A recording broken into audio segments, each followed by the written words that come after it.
Hello everyone, and welcome to CRAMSURG, Clinical Research Appraisal and Methodology for Surgical Trainees, where we pick a paper fresh from the press on a hot general surgical topic. We review it for you, we present it for you, we critique its methodology for you, and provide top-of-the-field expert opinion and teaching on research appraisal and methodology. My name is Gio Perrin, and together with Professor Sababala Subramanian and Maria Digby, we bring you CRAMSURG from the wonderful region of the Yorkshire and the Humber. Hello everyone, welcome back. Today we're going to talk about a paper looking at one-year outcome after conservative management of appendicitis. This is a longer-term follow-up of the COVID harem study, which we discussed before in this journal. Prof. Saba will then be talking about challenges and frustrations with RCTs. I'll leave you to it. So, hello everyone, I'm Shadman and I have Gio with me. We are going to discuss about a journal. It's Predictors of Appendicectomy 1 year after the antibiotic treatment for acute appendicitis, published on 21st August this year, and the study was done by the COVID harem group. I have the PubMed ID on the link. So, Gio, would you like to run us through the background of the study? Sure, of course. Well, we have discussed a number of papers on conservative treatment of appendicitis in this forum, from the CODA paper to the APAC trial, including the long-term results, to the COVID harem, the original COVID harem publication itself. And there's been a lot of discussion about the success rate of conservative management, the potential issues with selection of patients, particularly for RCTs that pick particular subsets of patients with CT-proven appendicitis in absence of fecalith, for example. And certainly there remains a significant degree of reluctance in a lot of surgeons to both talk about it to patients and to adopt it in their routine practice, with exception, obviously, but I still feel it and see it on a regular basis in a lot of the places I've worked in the past few years. One of the big concerns about conservative management of appendicitis is the risk of missing a malignancy in the appendix. This has been a concern also due to some medical legal cases that have emerged not long after COVID.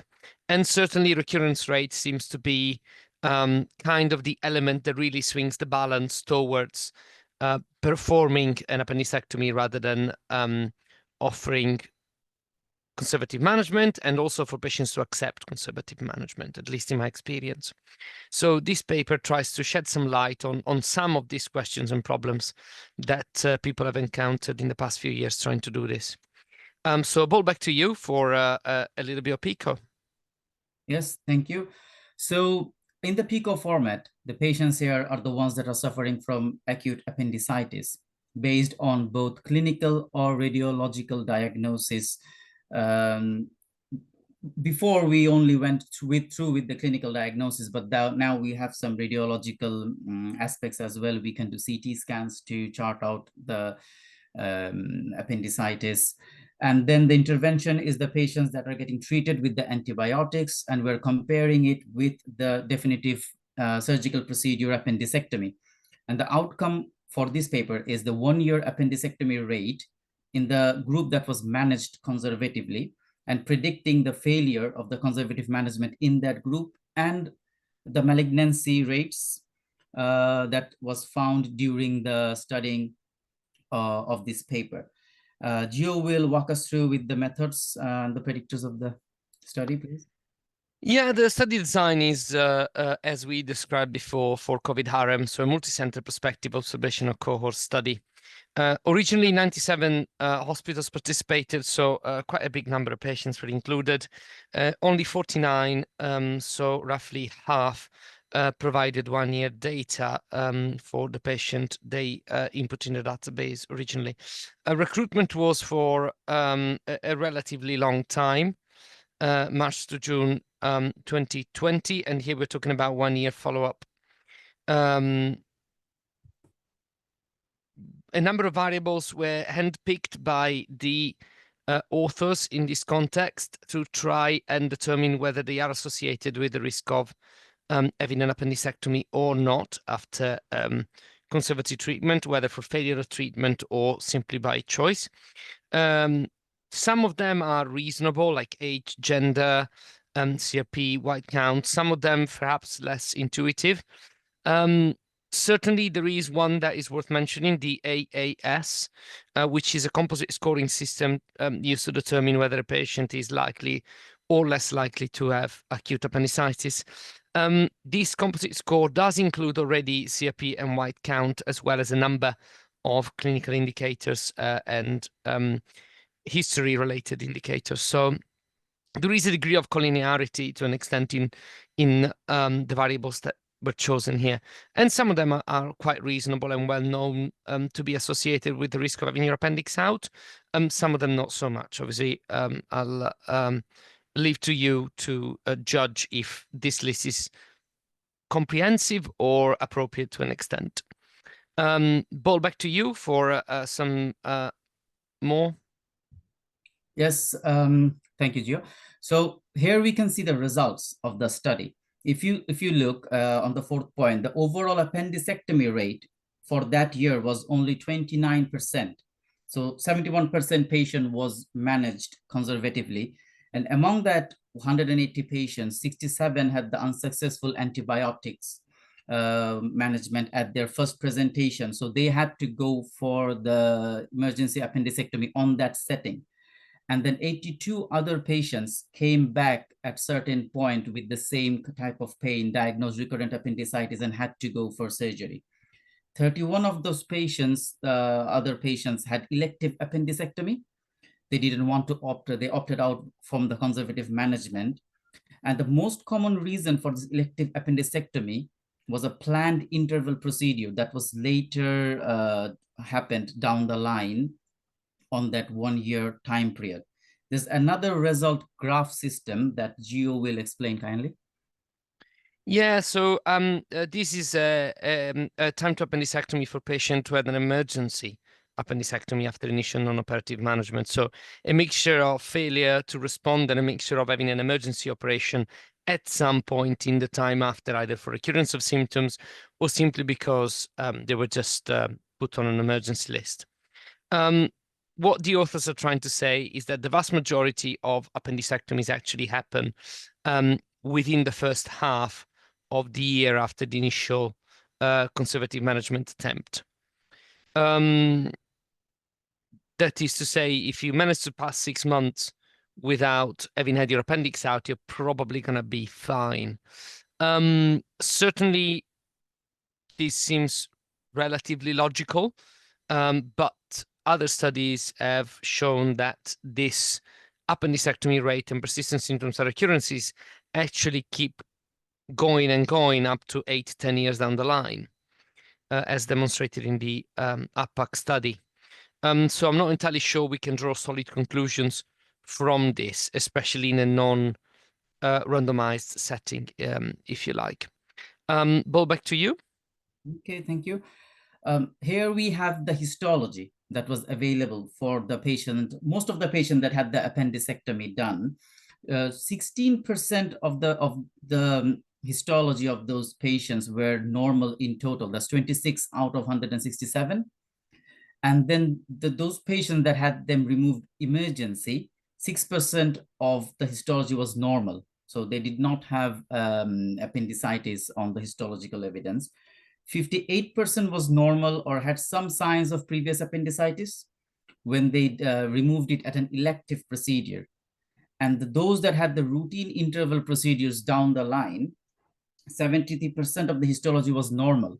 So probably they did not have appendicitis on the presentation. So you can see from this chart that there's relatively low percentage of histology that actually came back positive for appendicitis if you have done it at a routine interval procedures at a later settings. There is also some other issues with the malignancy, and I think Gio will talk us through about that. Yeah, so the authors looked particularly at the number of malignancies that were diagnosed on procedures that were delayed. So procedures that were performed either on an elective basis after the initial presentation with acute appendicitis, or that were performed because of persistent symptoms sometime down the line. They diagnosed 10, so an overall malignancy rate of 1.6%. 7 were carcinomas of the appendix and 3 were NETs. 5 were picked up on specimens done on emergency appendicectomies, 3 following concerning follow-up CT findings, and 2 just on routine interval appendicectomies. 2 of them required an additional resection, so a hemicolectomy. 1 of them actually needed systemic chemotherapy. The authors go a little bit on the bold side here, I feel, and state that 1 year post-presentation, you would expect patients with significant cancers to present. I guess I could take that point, but what do you mean by significant? And, you know, significant to who? We're talking also about especially NETs, malignancies that happen in relatively young people that tend to be very slow growing, but that if left untouched for a rather long time, can cause quite significant problems, and as demonstrated by the authors' data set themselves, sometimes require right hemicolectomies, sometimes require systemic chemotherapy. So you'd argue that in this set of delayed procedures, they've already picked up 2 significant cancers that you don't know, but potentially could have been treated with a simpler procedure on the index presentation. No one knows. It's impossible to make a solid assumption here, but it is possible. So I think it's worth keeping that in mind. Bo, back to you for some more. So let's talk about some limitations of this journal. There's some self-reported one that they have already said that the decision to go for which management is it actually depends on the surgeons that's treating the patient on the index presentation. And because we don't have a predefined criteria, so to where to offer the conservative and where to offer the surgical management. So that's the kind of limitations. Also, because it occurred during the post-COVID period, so there was reduced participation from the hospitals, and a lot of patients got lost during the follow-ups. They were not followed. So we don't know if they came back again with appendicitis or any other pathology after their index presentation. And then when we went into the open phase, when the COVID restrictions were lifting up, and then we started to go back to the non-operative treatment, because it's mostly influenced by the individual beliefs of the clinician that was doing it, but they quickly resumed to the operative management rather than discussing it with the patient about both the conservative and the operative one. Some other limitations, Gio? Yeah, so I kind of picked on a few more points. I've read the paper a couple of times. I couldn't quite work out what diagnostic modality was used and the index admission for the patients that then had their either appendicectomy acutely or appendicectomy as an interval procedure, which to an extent makes you think, well, you know, you've got a high rate of negative appendicectomy specimens, but did you actually have appendicitis in the first place? I'm not entirely sure. And if you did have imaging proven appendicitis, then based on other trials out there, then it's reasonable to offer an appendicectomy to prevent recurrence. And we're talking about studies that have a much longer follow-up, up to 10 years. In a lot of instances, follow-up is subjected to patients' complaints. So if a patient attended with right left fossa pain, were clinically diagnosed with acute appendicitis, actually never had appendicitis, but then carry on having right left fossa pain because, well, we're giving them antibiotics, but actually that's not what they needed because they didn't have appendicitis. Then we take their appendix out and then we kind of complain that they have a normal appendix on histology. Well, that's quite logical. It's because we've treated a complaint without actually having ever diagnosis. I can't work out if that is a phenomenon that effectively is happening in this cohort of patients, just reading the paper. as I was talking through the variables that they looked at to determine as potential predictors for having your appendix removed, I mentioned that few of those variables are quite collinear with each other, particularly the AAS and CPY count. They also run a lot of statistical tests, and you would think that perhaps some corrections for multiple statistical testing would have been appropriate. And I didn't see that in the methods. I can't work out what they mean by significant malignancy. And well, as you see in the conclusion, the authors specify that CT is the best follow-up modality for patients over the age of 40 after having had conservative treatment of acute appendicitis. And they advocate for follow-up based on the increased risk of having a malignancy in the right side of the colon when you present with acute appendicitis over the age of 40. And some of that is endoluminal cecal or ascending colon adenocarcinomas, and some of them are malignancies of the appendix. A CT scan's reasonably good, I would say, at picking up malignancy of the appendix, but certainly a colonoscopy would be more appropriate at investigating the right side of the colon. So I would take that recommendation with a pinch of salt, although they base it on their data. I would take it with a pinch of salt. Right, I'll leave you the floor for some conclusions. So in conclusion, our collaborative suggests that the patients that are diagnosed with uncomplicated acute appendicitis, they should be counseled regarding the option for non-operative management alongside with the operative one, but they should be counseled obviously for the non-operative management with antibiotics. But when we are considering a patient to go for a non-operative management, we should have an AAS score in our hand, score that, and then we also need a cross-sectional imaging to rule out the diagnosis or specify it, possibly CT scan. If those patients come up with a very high AAS score, or in the scan we find that there's a fecal leak, then non-operative management is not recommended. Then we will push him or her for the surgical management.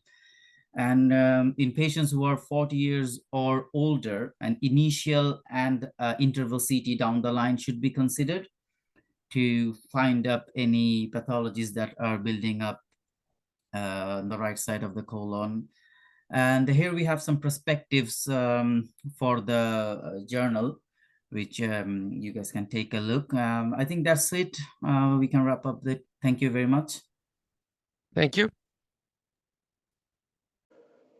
As usual, after the presentation, we talked about a few issues concerning the paper. We reiterated some of the limitations we discussed already, and we focused our attention particularly on malignancy rates and the possibility of there remaining some missed malignancies in the non-operated cohort. We had a brief look at the outcome of other studies, particularly RCTs, such as CODA, and reports suggest that in the conservatively managed cohorts, malignancy rates are relatively comparable to the data provided by the authors. We then focused on the definition of significant malignancy and potential delays in diagnosis associated with this. And finally, we touched upon the importance that this data has on counseling of patients that are treated conservatively for acute appendicitis. We discussed how much the authors of this paper have a strong feel that we should manage appendicitis conservatively more often, and how it is important, particularly for data that is presented on a portion of the population that was originally included in the study and in a non-RCT setting, to be taken with a pinch of salt, and how there are still quite a few unanswered questions in the context of conservative management of acute appendicitis. I will now leave you to the teaching session. Enjoy. We've had a few talks on randomized controlled trials, And we have previously highlighted the challenges that surgical RCTs face in not just designing the RCT, conducting the RCT, but also interpreting the results and making it generalizable, making the results of the RCTs that you do externally valid to a much wider group of surgeons out there in the community whose practices might vary, whose local facilities might vary, and whose patients' complexities might vary as well. So surgical RCTs are a particular problem, very dissimilar to medical RCTs, as you would imagine. And I was going to illustrate the difficulties in surgical RCTs using an example in my practice. There is a condition called post-surgical hypoparathyroidism, a lot of you may have heard of, where the thyroid surgeon, while doing a total thyroidectomy, can inadvertently damage the parathyroid glands, damage their blood supply, inadvertently remove them, and the patient has this condition called post-surgical hypoparathyroidism. And there's been a lot of research ongoing, particularly in the last 20 years, on how to reduce the risk of this problem. There are lots of short-term issues, lots of long-term morbidity. In fact, there's also an impact on mortality. If you are hypoparathyroid after thyroid surgery, in the long term, your mortality is slightly higher compared to a population who did not get hypoparathyroidism. So one of the proposed solutions has been to incorporate fluorescent imaging of the parathyroid glands during the operation. And fluorescent imaging is considered to help by reducing the likelihood of the parathyroid glands being inadvertently damaged or removed. And also, fluorescent imaging helps in identifying the blood supply to the parathyroid glands. And by identifying the blood supply, you're able to preserve the viability of the parathyroid glands. So on the top, you see how a small snippet showing how fluorescent imaging helps you see the parathyroid glands. And in the bottom is a little video of how you can assess perfusion by injecting ICG indocyanine green during surgery, and you can see the perfusion of these parathyroid glands.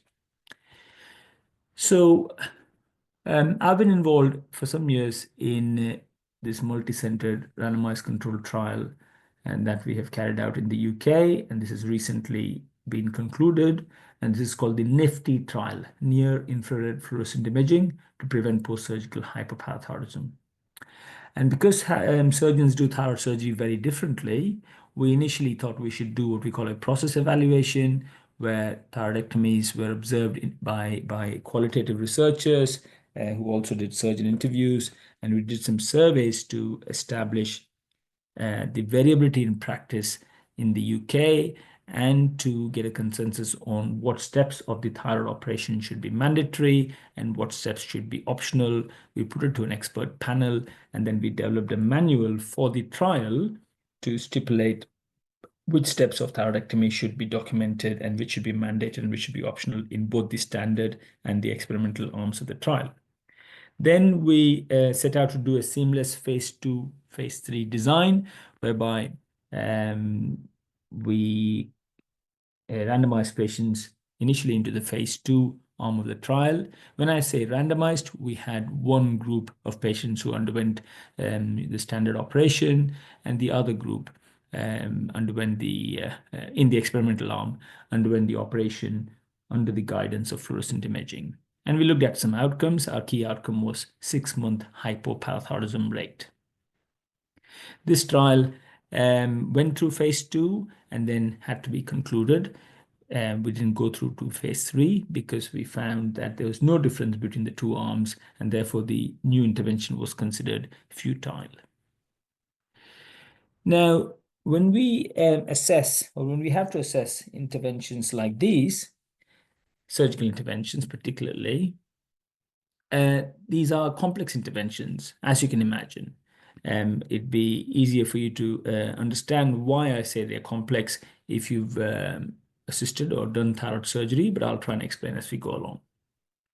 Now, what are complex interventions? The complex interventions are interventions that have any one of the different sort of characteristics that you can see on the screen. They can have a number of interacting components. They can have a number of different sort of behaviors, which means that which refer to the different ways in which the operation is done in the standard or the interventional arm. There could be a number of groups at which the intervention is targeted. There could be a number of different outcomes and differences in how the outcomes are defined. There could be flexibility in how the intervention is actually implemented. So if you have any one of these issues with your intervention, that becomes a complex intervention. There are other ways in which complex interventions have been defined, essentially non-standard interventions, having different forms in different contexts, have multiple interactive components, and non-linear causal pathways. Again, I'll try and explain this as I go along. Now, surgeons would typically ask, well, why don't we just keep things simple? And you can make this argument for any intervention in surgery. And you could keep it simple by saying, well, I'll ask a very simple question, such as, can fluorescent imaging be effective in reducing long-term hyperparathyroidism in thyroid surgery? And design a simple enough trial to just get to the bottom of this question. However, the answer that you get to the question, to the simple question you've asked, may not be very useful to a wider community of thyroid surgeons if the surgeons have different perspectives on a number of different things. Surgeons could have different perspectives on what actually fluorescent imaging means. Is it an image-based system? Is it a probe-based system? Is it autofluorescence? Is it ICG fluorescence or some other dye? How you implement fluorescent imaging? Do you do it right at the start of the operation, throughout the operation, at the end of the operation? How do you interact with the fluorescent imaging and what it shows you? What is the interaction between how you change your operation in response to what the imaging shows you? And what about the outcomes? Is long-term hyperparathyroidism the only outcome? Is short-term hyperparathyroidism important? Would you be interested in other outcomes such as operating time? Does it help you conclude the operation quicker? Does it help you train residents quicker? So it's very difficult to keep things simple in a complex intervention. The next question surgeons would often ask is, do we really need randomized controlled trials to evaluate these things? Can we not go with our gut feeling, with plausibility, with our experience and tradition? Now, the answer to that is we do need to assess surgical interventions as we would need to assess any medicine or any drug. And that's the basis of evidence-based practice. And we do need to be able to answer questions such as, are they effective? What are the risks? What are the costs? And do the benefits outweigh the risks involved? And we need to be clear on whether this new intervention or technology is better compared to the standard. And just saying better isn't necessarily complete. You need to be clear on better for who. Is it better for the surgeon in some way, better for training, better for patients, better in what way and to what extent? Now, in some surgical procedures, the benefit to risk ratio is pretty obvious, and the intervention has clear plausibility or a biological rationale. For example, you're not going to be asking for evidence to jump off an aeroplane with a parachute. You'll just use the parachute. Similarly, in surgery, you've got some interventions such as running a bleeding duodenal ulcer, fixing a fracture, doing a laparotomy for peritonitis. The benefit to risk ratio is so obvious that you're not going to be saying, oh, I need a randomized controlled trial to assess this intervention. But many other surgical interventions have a very marginal benefit, sometimes no benefit, but have still been introduced into routine practice. I've highlighted some examples. I've listed some examples. You may have a problem with one or more of these, but that's up for debate. Like, for example, RFA of liver metastasis, debulking surgery in advanced renal cancer, keyhole operation on the thyroid gland. But these interventions have been introduced into practice by trial and error often reported by centers of excellence, where some experts have done it, have had good results, and then they get disseminated. Sometimes pushed by the industry, sometimes wanted by the patient, sometimes pushed by enthusiastic surgeons. Some good examples. They could be success stories like laparoscopic cholecystectomy. You're probably aware that we started doing laparoscopic cholecystectomy and gradually replaced open cholecystectomy before there was clear evidence on the basis of randomized controlled trial. So this is purely an introduction into practice by trial and error. Some examples, which are not so successful, that I've listed on this slide, are gastrojejunostomy without vagotomy. That was a disaster. Jejunal bypass for obesity became very popular for a few years and then died out. So clearly, in some instances, you really don't need randomized controlled trials, but there are many, many, many other instances where you need them. So if you're coming back to our example of fluorescent imaging in thyroid surgery, and you're asking the question whether fluorescent imaging is better than standard surgery in reducing parathyroid damage and reducing long-term hypoparathyroidism, a number of people have said that, well, it clearly works because the parathyroid glands fluoresce at particular wavelengths. You can visualize this fluorescence at surgery, and if you see the parathyroid glands better, then you're not going to damage them or remove them inadvertently. And finally, people say, well, if you can demonstrate perfusion of these glands by injecting ICG and looking at the blood vessels going to the parathyroid gland, you're able to assess viability.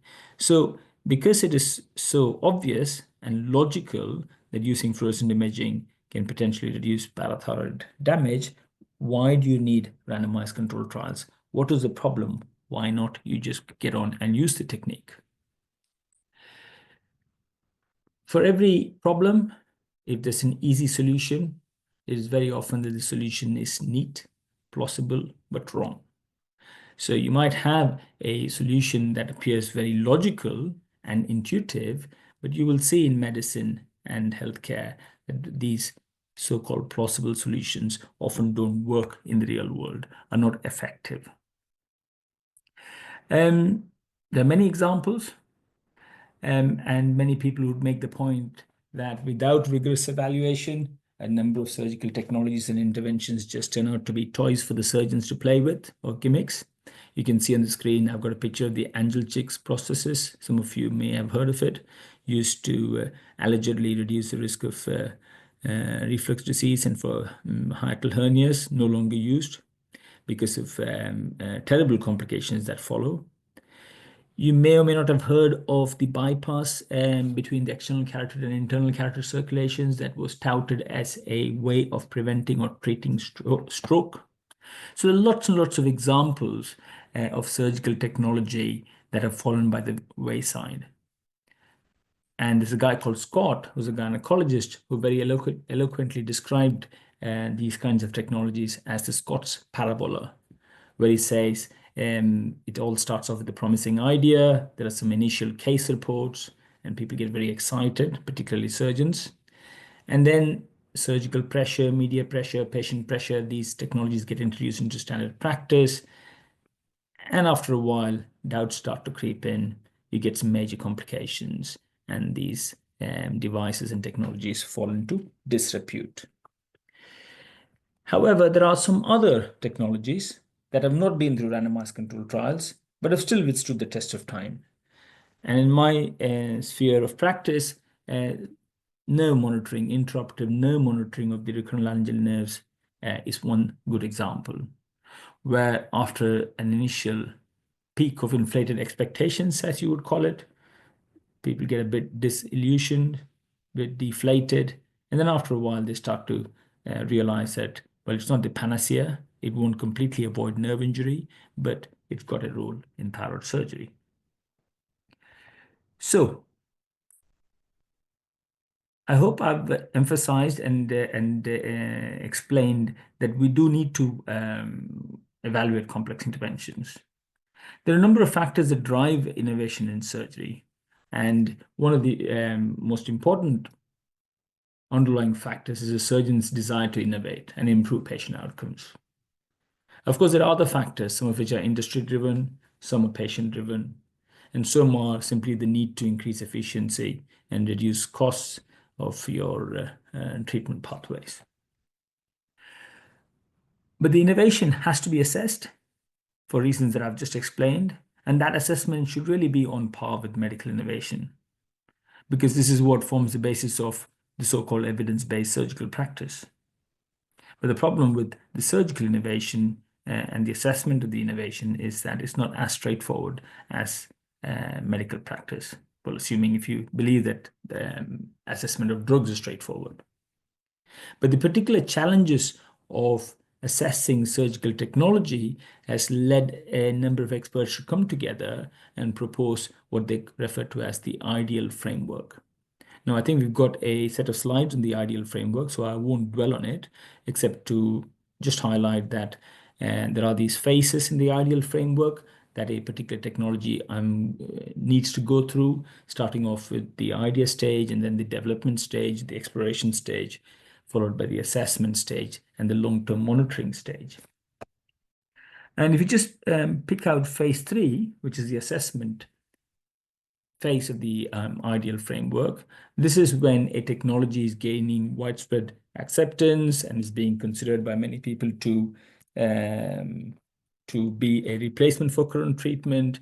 And this is where you start to think about doing randomized controlled trials of the technology in comparison with the standard treatment.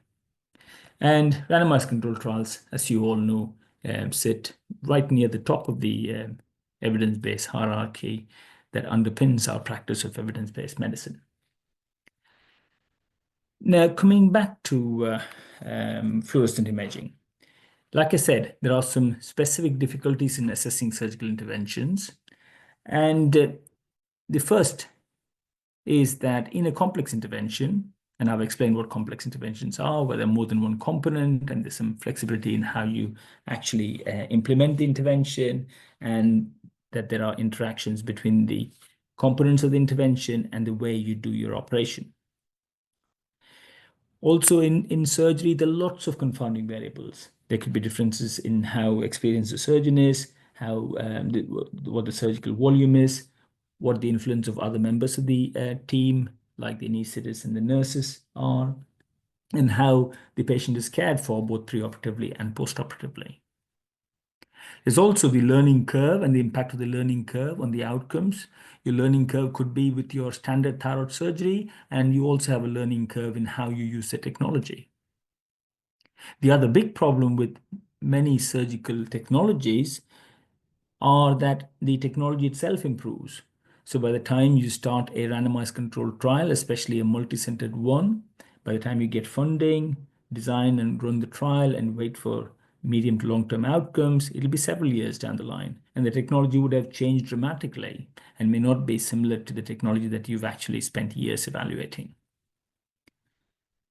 Which then leads to the question as to when do you actually assess the technology? How long do you wait for the technology to ripen, to mature before you actually assess it?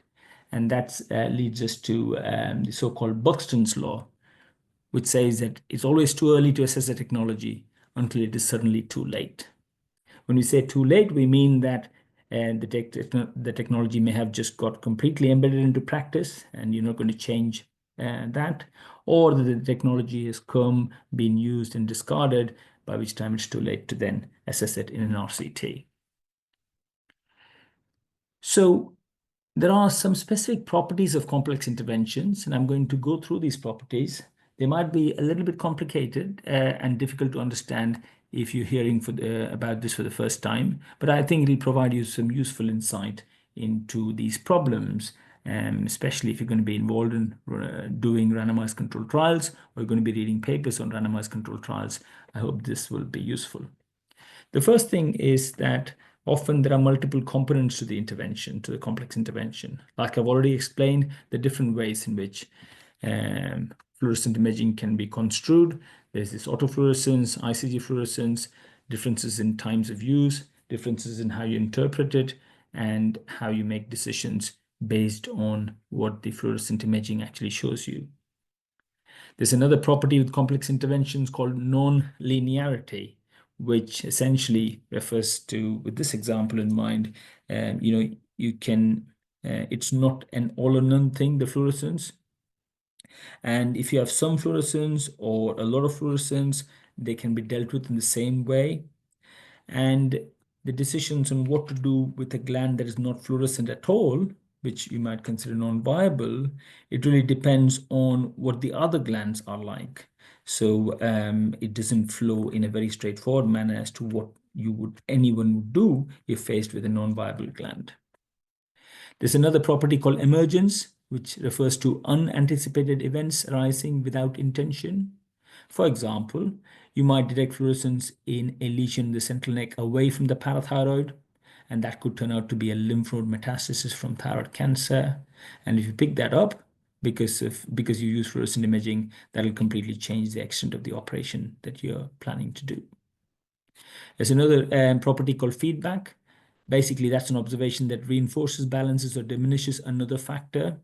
So, for example, if you're using fluorescent imaging and you identify a really small inaccessible gland on one side of the neck, it might prompt you to change your technique on the other side so you can identify the gland on the other side in a much better or an earlier manner. There's something called adaptation, which refers to a change in behavior in response to an intervention. So if you're concerned about parathyroid viability using fluorescent imaging, then you might change the extent of surgery. And there's another property called path dependence, which refers to specific paths or strategies you might take because of some specific complex local reasons. For example, if you have a non-viable parathyroid or a parathyroid that might be a bit ischemic, in some centers, you might, before you reimplant it, you might want to do frozen section to make sure it's not cancer tissue. In some other centers, you might not do it because you don't have facilities for frozen section. And finally, actually, most importantly, there's human agency as a property of a complex intervention, which essentially refers to your values, your beliefs, skills, and goals as a surgeon, and how much trust you place on the technology, and how much you would use the technology to make your decisions, or how much you would just rely on your own instinct and what you see with your naked eye. So problems, these kinds of problems are not unique to surgery. So if you look at complex public health interventions, they've got very similar problems.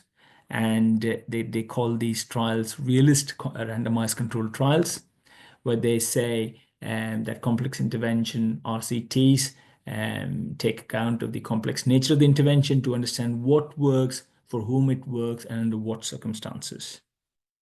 However, there are other people that say realist RCTs never work, and the phrase realist RCT is an oxymoron.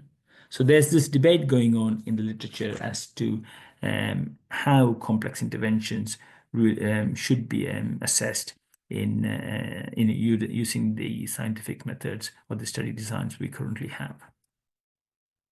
So coming back to the research question, I said, initially that the question for us was whether fluorescent imaging is better than standard thyroid surgery in reducing hypoparathyroidism.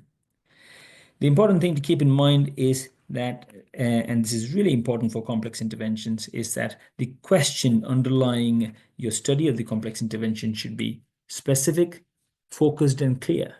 And you've got to keep in mind that there might be other research questions that might be equally valid. There might be another researcher who says, well, actually, I'll use fluorescent imaging, but my question is, does it help thyroid surgical training? Or somebody else might ask, does fluorescent imaging actually help me remove more lymph nodes in thyroid cancer surgery? Or they might say, I'm not really interested in long-term rates, I'm interested in short-term rates, and so on. And again, the technology in question might have different versions, might have different types. I've already mentioned that there are different types of fluorescent imaging, autofluorescent imaging, and fluorescent imaging using specific dyes. And there are these image-based systems and probe-based systems, which probably will be a little bit complicated if you've not heard of this before. So going back to looking at fluorescent imaging in thyroid surgery through the scope of the ideal framework, the first question is, is the treatment described a complex intervention? Yes, it is. The second is, have you got preclinical studies being performed to assess harm? Yes, in the context of fluorescent imaging. Then the question would be, have early human studies and technology modifications been done? The answer is yes. And have they been replicated and quality measures have been defined? The answer is yes. And finally, have you done randomized controlled trials? So having been through all of this processes in the ideal framework, you then do a randomized controlled trial, which is what we've done. And what do you then do if the randomized controlled trial results are equivocal? In other words, there's no difference in long-term hypoparathyroidism rates. What does it actually mean?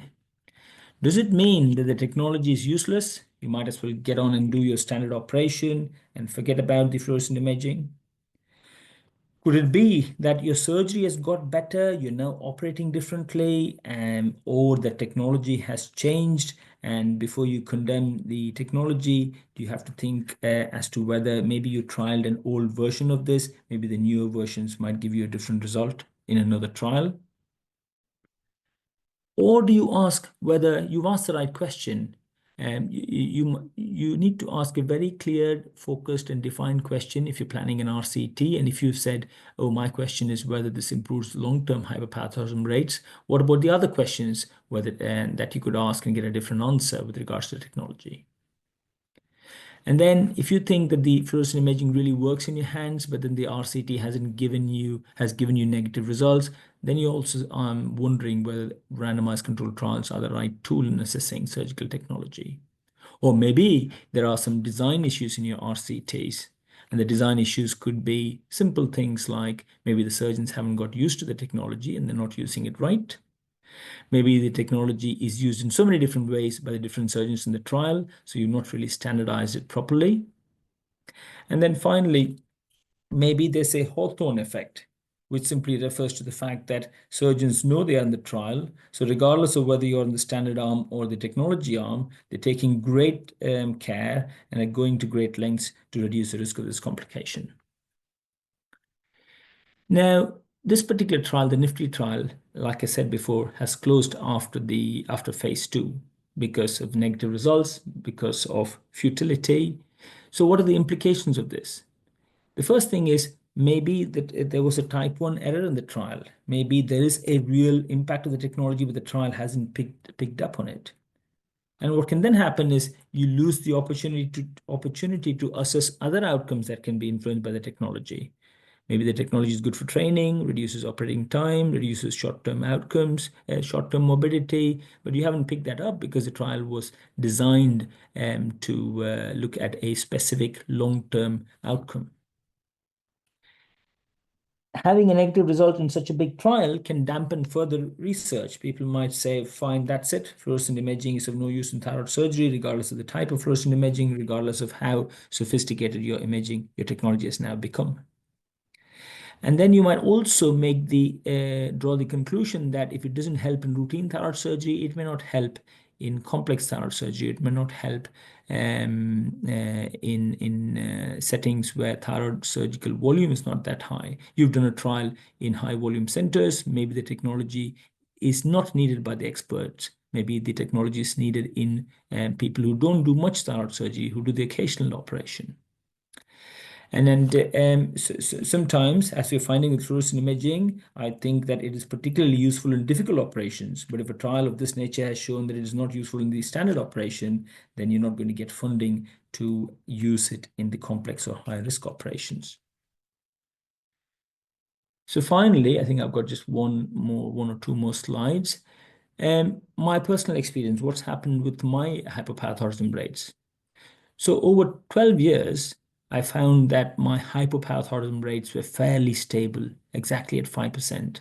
Neither my experience nor my volume helped me reduce my rates. And in the last 2 years, my rates have dropped from around 5% to virtually 0.5%. And this in the last 2 years, I've been getting involved in the trial. We've been recruiting patients into the trial. Now you could say, I've been using the technology, that's why my rates have gone down. However, when I looked at my data, the rates were the same regardless of whether I use the technology or not. You could say I'm getting involved in the trial. So there's this protocol effect of the randomized control trial, or the Hawthorne effect, the effect that I'm being observed. But the rates were the same regardless of whether the patients took part in the trial or didn't take part in the trial. So even if they took part in the trial, my rates were same regardless of whether they had fluorescent imaging or no fluorescent imaging. So what's happening? I don't know what the answer is, but I have changed behavior. I've changed how I do a thyroidectomy now since I started using the fluorescent imaging. I've gained a lot more knowledge on how the blood vessels to the parathyroid glands are related to the thyroid capsule. I've also been, because I've been getting involved in the trial, been taking very detailed notes of the locations of the parathyroid glands, the blood supply, and how I do the operation, and willingly or unwillingly been involved more in reflective practice. So it could be that these have changed my results. But that's only happened because we started getting interested in the technology and getting enrolled or enrolling our patients in the trial. So, in summary, I was hoping to illustrate the challenges of assessing surgical technology with randomized controlled trials. And I wanted to emphasize that many surgical trials assess interventions which are complex. And I hope I've explained to you what a complex intervention is with an example.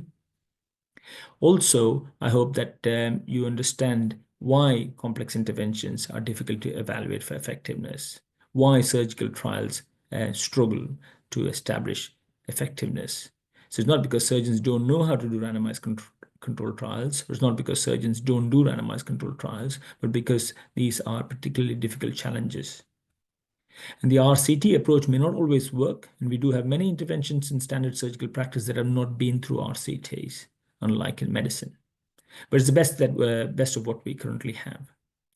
And that's why it's really important to interpret results of RCTs, even the negative RCTs, with caution and pay attention to good quality observational trials. I think that concludes my talk. Thank you very much. Thank you everyone for tuning in and listening. Until next time, keep running your life with our surgical podcast.